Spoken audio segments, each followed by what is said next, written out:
sir. Thank you.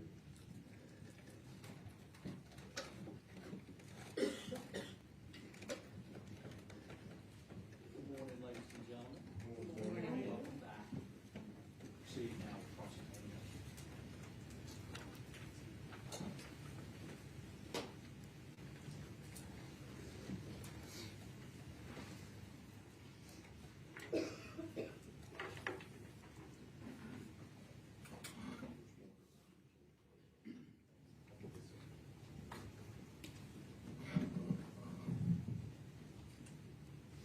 Hey, God, make this court. Good morning, Investigator Sparkman. Good morning. I want to ask you a few questions about the incident date first. So, we talked about the incident date was October the 13th, 2021, correct? Yes, sir. And it was a Wednesday? Yes, Is sir. that right? So this was a school day. It was? Aida was actually, in fact, at school on that day. Yes, sir. And her school was Buena Vista, isn't it? Correct. And that's very close to the residence. It is, yes, sir. How far would you say? You have any idea? If you were driving, it would probably take a minute or two to get there. Okay, and we know that Aida used to walk to school. Yes, sir. And so law enforcement showed up at the incident location about 11 o'clock, so Aida was scheduled to be home in a few hours after that, one would say, or mid-afternoon, correct? Yes, sir. Now, you mentioned you had somewhat of a familiarity with that residence because of an earlier investigation, something about harassment and or stalking. Now, you know that no convictions came out of those allegations, right? Correct. Your interview with Bradley Post was on October the 19th, 2021, right? Yes, sir. And that was at the Law Enforcement Center. It was. Did you speak to him on October 13th of 2021 at Canebrake? I did not speak with him the day of the incident, no, sir. Okay. Had you met him prior to October the 13th of 2021? No, sir. No, sir. No, You sir. said no? Okay. Was Bradley Post interviewed on the 13th? He was. And we've been providing an interview that he did with the coroner's office, and I think Tracy King was present. Is that the interview? I don't believe it was Tracy King. I believe it was a member of the coroner's office, and it was another investigator. I don't believe it was Investigator King. Okay, different investigator then. But it was the coroner who did the interview on that day? He was involved in the interview. He was in there with an investigator, yes, sir. Have you watched the interview? Yes, sir. Okay. And you're aware that the coroner really did most, probably 90% of the questioning? Yes, sir. He asked a lot of questions, yes, sir. Now, the coroner is not employed by the Greenville County Sheriff's Office, is he? He's not. That's a separate office. Yes. The coroners are not tasked with investigating a potential crime, are they? That's not their primary, no, sir. So the primary concern is determine cause and manner of death and provide necessary information to family members and things like that? Yes, sir. To locate a next of kin, yes, sir. So Bradley Post was a suspect on that day, right? Just like anybody who would be a close fiance or spouse or something like that. That's just a natural suspect. He was someone that we definitely wanted to talk to. Okay. But he wasn't interviewed by Greenville County Sheriff's Office investigator on that date, was he? Not by anyone from the homicide unit, no, sir. And the buccal swab was collected from him on what date? I believe it was that day, the 13th. And was Lieutenant Parcell's phone taken on that date? No, sir. When was Lieutenant Parcell's phone taken? It was not. It was not taken. No, sir. A buccal swab was taken from her, though, correct? Yes, sir. And that was on October the 15th of 2021? Yes, sir. The 15th. And what was the reason then for taking the buccal swab? So we could have something to compare and to, I'm trying to think of the word, exclusions. Obviously, obviously Miss Tina lived there, so we knew that her DNA was going to be all over things in the house. Okay. And so the buckle swab was taken October 15, 2021 at the Canebrake house? No, sir. When I met with Tina to get her buccal swab, it was not at the Canebrake house. Where was it? It was at a friend's house. Okay, but you did meet with her and Bradley Post on October the 15th at the Canebrake house, didn't you? I did, yes, sir. Okay. Now, Bradley Post's phone was not collected by law enforcement on October 13th of 2021, is that correct? That's correct. And are you aware now from your investigation, by looking at the body cameras of other officers, that he was deleting photographs from his phone while waiting for law enforcement to arrive?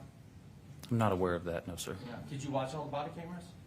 Oh, I believe I did. Okay, so you don't remember that, him saying that? I don't recall that, no, sir. But he certainly had the phone from the incident date until October the 19th of 2021, and had every opportunity to delete, manipulate his phone in any way. Right? I know that he had possession of his phone until the 19th, yes, sir. Okay, now, on October the 15th of 2021, you spoke with Bradley Post at the Canebrake residence, Yes, sir. and you mentioned Christina Parcell was also there. Yes, sir. And you spoke to Bradley Post on that day? I did. Was your conversation with him recorded? I don't believe it was, no, sir. And at that time, Bradley Post asked you whether Ms. Parcell had been wearing her engagement ring, right? He had brought it up, yes, sir. Okay, so He had asked about the ring. I'm sorry. He asked about the ring, yes, sir. Okay, so presumably he didn't. If he had to ask you if she was wearing it, he didn't know. Correct. Okay. And he asked for the ring back. I don't remember if he asked for the ring back. I know that he just wanted to know if she had it, if she was currently wearing it. And he told you at that time about the clone that he had of Christina Parcell's phone, did he not? I don't know if he told me about it then, but I know he told me about it on the 19th when I interviewed him at the Law Enforcement Center. Okay. And would you, just to refresh your memory,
and I'm going to hand you what's been marked as State's Defense Exhibit number 60 for identification purposes only. Can you Yes, sir. recognize what is in, what the contents of that? Yes, sir. This is one of my supplemental reports. Okay, and actually, if you look through, it's actually, I believe, all of your supplemental reports.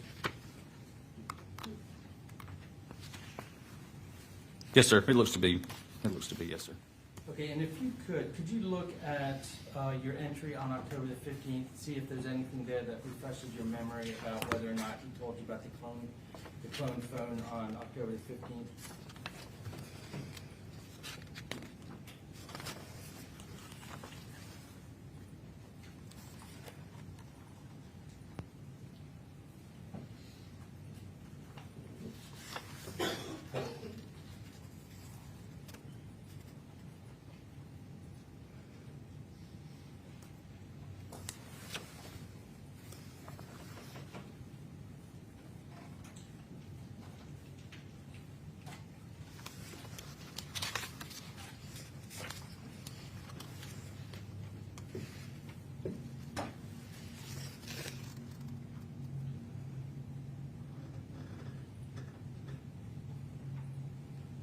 Okay, yes, sir, he did. And was that the first you had heard about this clone phone? Yes, sir. Did you seize it on October the 15th? I did not. Did you ever seize it? I seized it on the 19th. Okay. Now, your investigation also led you to Foothills Veterinarian on October the 18th of 2021, correct? Yes, sir. And on that date, you spoke with someone, or you spoke with people at the, at this facility where Ms. Parcell had worked? Is that Correct. right? Yes, sir. And is that where you learned that she had been working part-time? Yes, sir. And that she had not worked in some 3 weeks since September the 23rd, 2021? Yes, sir. Let me ask you some questions about the October 19th interview with Mr. Host. Where did that interview take place? At the Law Enforcement Center in our interview room. Okay. There was another investigator in the room with you? Yes, sir. That was when Investigator King was in there with me. And did you seize Mr. Post's phone at that time? Yes, sir. And that's the phone that we can see when you're watching the recording of that, the phone that he has out on the table in front of him? Yes, sir. When did you take the phone from him? During that interview. Was it at the end after the camera was taken off? Yes, sir. It was near the end of the interview. Yes, sir. Okay, and you also followed him to his car and took possession of the clone phone, correct? I did. So he knew to bring it with him on that day, or had you asked him to bring it with him, or how did it happen to be in his possession? Do you remember? I don't remember if on the 15th when he told me about it, I asked him to bring it or not, or if he just brought it on his own, assuming I may would like to look at it. Okay. But that was the phone then that mirrored everything that was being done on Ms. Parcell's phone, correct? Yes, sir.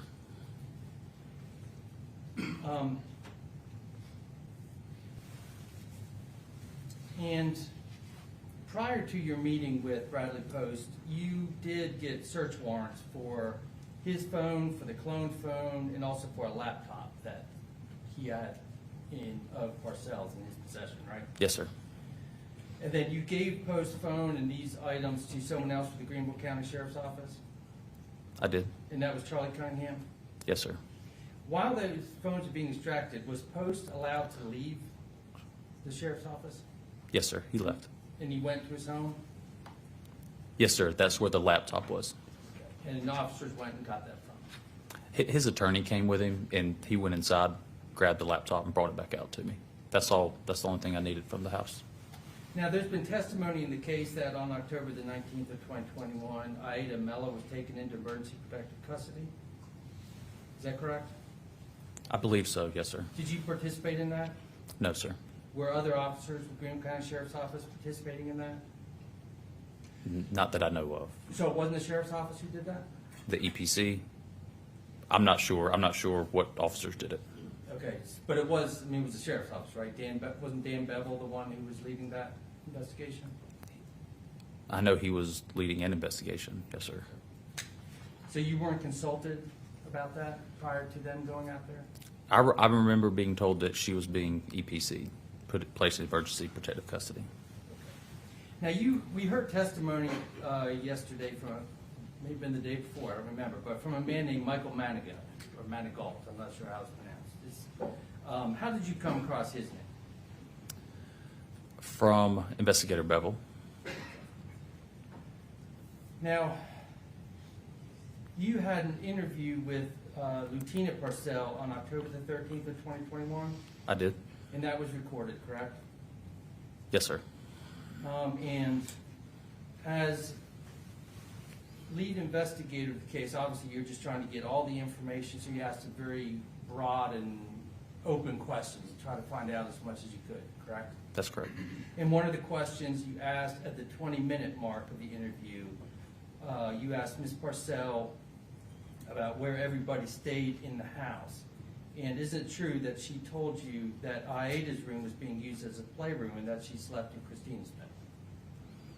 I don't specifically recall that, but obviously I recorded the interview, so if that's what it states, then that'd be correct. And do you recall that at the 23:45 mark, she told you that Bradley Post was at the house every day? Objection is hearsay, Your Honor. It's just asking about two things. First, prior inconsistent statement, and also it just goes to. The prior inconsistent statement of Tina Parcell, not Yes. now. Tina Parcell. Yeah. I'm going to sustain the objection. Now, you've already testified that you spent a great deal of time on October 13th, or that the sheriff's office spent a great deal of time canvassing the neighborhood to learn if anyone had cameras or if anyone had seen anyone suspicious. Isn't that right? Yes, sir. Did you handle any of that, or was that up to the uniform officers and other officers they handled? It was mostly other investigators. Yes, sir. And obviously, this was very important, correct? Because at this time, you didn't have you didn't know who had done this, so you're trying to gather all the information that you can. That's right. And so officers would be looking for information, whether anyone had seen someone suspicious or knew the neighborhood, and whether they could identify that person. Yes, sir. And if an officer had found someone in that position, as lead investigator, you would have been informed about that, correct? Yes, sir.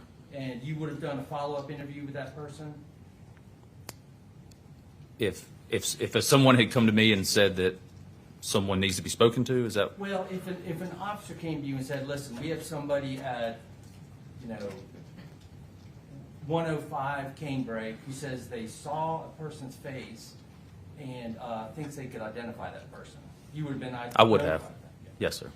And as you develop suspects, you would have gone to that person with a photo lineup to see if they could identify the suspect? Yes, sir. And that never happened, did it? It did not. So you never went to anyone in Canebrake with a lineup, including Brad Post or Alex Fields or Zach Hughes, isn't that correct? That's correct. And that's because no one had ever said that they had seen a face of the person on the bicycle. Yes, sir. So what led you all to go to Donna Gorman's house in October of 2024, over 3 years after the incident? We went there because as we were reviewing the case, preparing for this, we had realized that no one had ever shown her a picture of a bicycle. So we wanted to take that picture up there and let her see it and ask her if that's who she remembers seeing. And she had been spoken to on October the 13th, had she not? Yes, sir. Riley Stokes? Yes, sir. It was Investigator Stokes. And Riley Stokes never came to you and said, listen, we found somebody who can identify the person on the bicycle, right? That's correct. And so when you went, well, let me ask you this.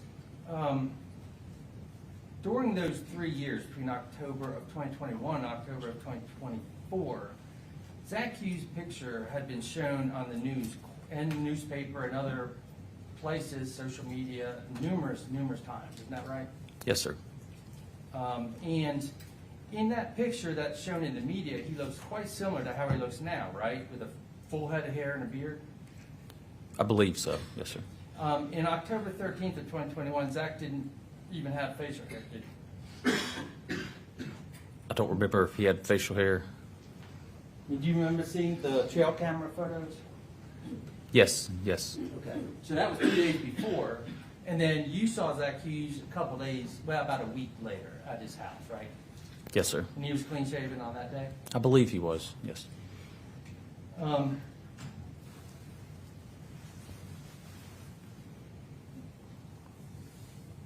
And October 28th of 2024, is that when Ms. Gorman said she saw the face of the person on the bicycle?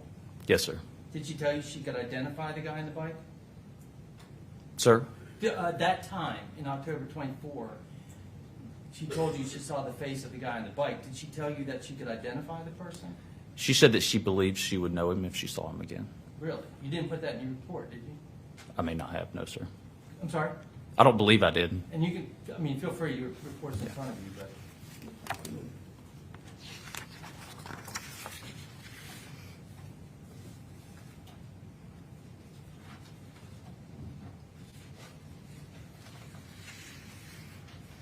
No, sir. I didn't put that in there. And you would agree that identification of a person in a case like that is very significant, is it not? Yes, sir. Did you show her a photo lineup? I did not. You did mark in your report that she told you that she would not be able, or she would be able to say it was not Bradley Post on the bike, right? Yes, sir.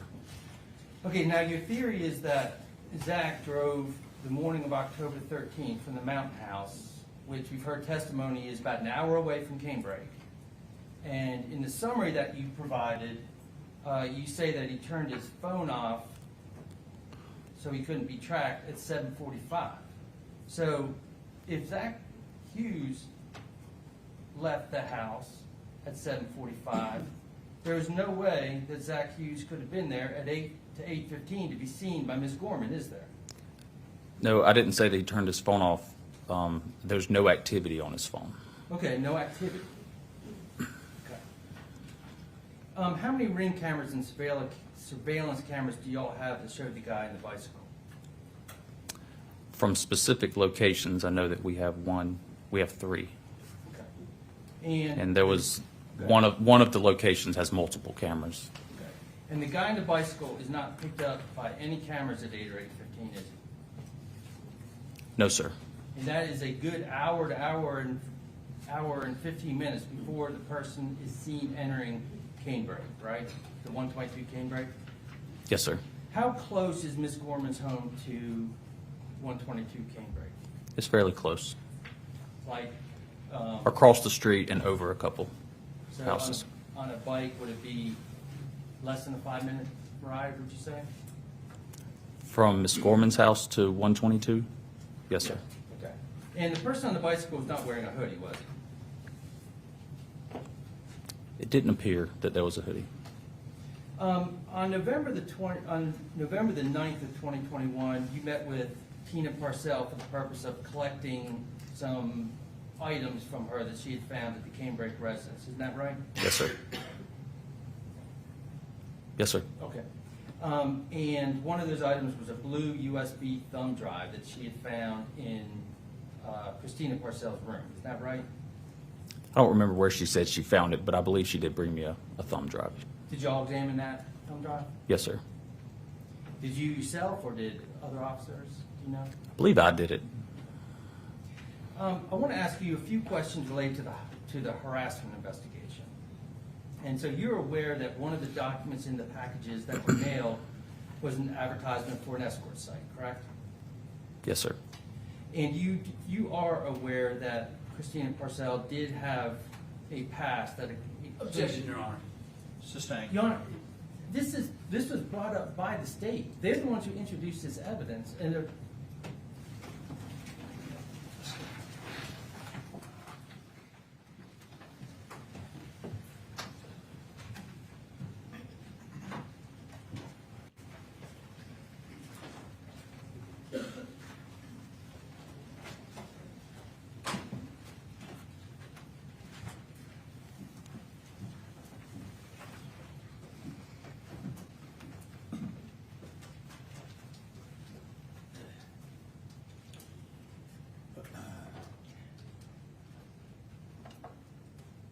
Yes, sir. Okay, thank you. All right, objection from the state. Your Honor, what is brought up by the state is that they were mailed a photo which has an alleged